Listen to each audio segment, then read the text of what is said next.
As a journalist, I normally go out and find the stories. It's not every day that the news literally lands at my doorstep. Well, that's exactly what happened when the United States moved their embassy to Jerusalem. Now, I knew that the focus of the world's media would be on the building down the street where an historic event would be taking place. So I prepared myself as best as I could, capturing footage of the flags and signs that had suddenly appeared in my neighborhood. And then it happened, exactly 70 years to the date of the rebirth of the State of Israel. Today, the embassy of the most powerful nation on earth, our greatest ally, the United States of America, today its embassy opened here.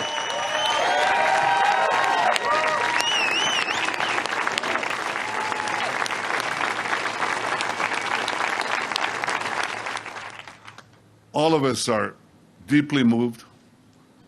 All of us are deeply grateful.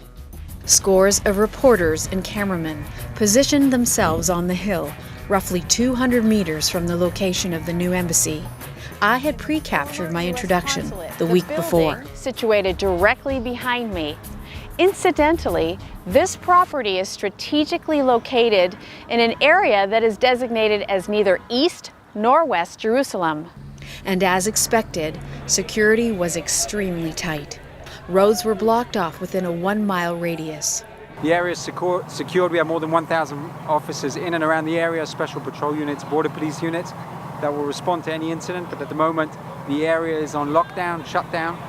As I mingled among the supporters of the event, I discovered that they had come from all over the world, Jews and Christians alike.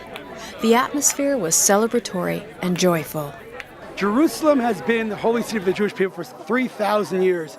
Jerusalem's been the capital of Israel for 70 years. Nothing changes. What does change is truth. I think this will help to bring more realization amongst other nations of the fact that Jerusalem is the capital of Israel, it's the capital of the Jewish people, and it's been our capital for thousands of years. But I feel the change in the air, the feeling of as people are born in Israel many, many years ago. And thank you, America, really. It's the best thing. We have been praying for this for a long, long time, and we knew it was happening. We made sure we made our way to this point right here. We're just ashamed that our Prime Minister and our Foreign Minister are not supporting Trump in moving his embassy. We believe our embassy should be here because we're meant to be friends. We're meant to be mates. When I crossed to the other side of the street, I discovered that the atmosphere was completely different. Anger and frustration raged among those who opposed the embassy's move. Before I knew it, fighting had broken out, and I was caught in the middle of it. Clearly, there is still strong opposition to opening embassies in Jerusalem. 53 nations, some strong allies of Israel, like Canada, declined to attend a celebration of the U.S. Embassy's relocation. However, neither Israel nor the United States appear to be deterred. The embassy dedication was filled with praise, prayers, and references to the Bible. Prayed 3,000 years ago. Pray for the peace of Jerusalem. May those who love her prosper. May peace dwell within her walls. In Jerusalem, Abram passed the greatest test of faith and the right to be the father of our nation. In Jerusalem, King David established our capital 3,000 years ago. In Jerusalem, King Solomon built our temple, which stood for many centuries.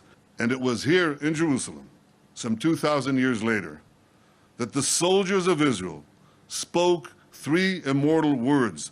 Har Habayit Be'adenu. The Temple Mount is in our hands.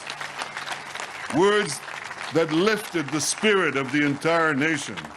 We are in Jerusalem and we are here to stay. Guatemala and Paraguay will be following closely behind the Americans. And if the weather was any indication, then the unseasonable, record-breaking, and much-needed rainfall of the past weeks could signal that the international shift in attitude towards Jerusalem is being met with heaven's approval. Marnie Blom, Axe News Network, Jerusalem.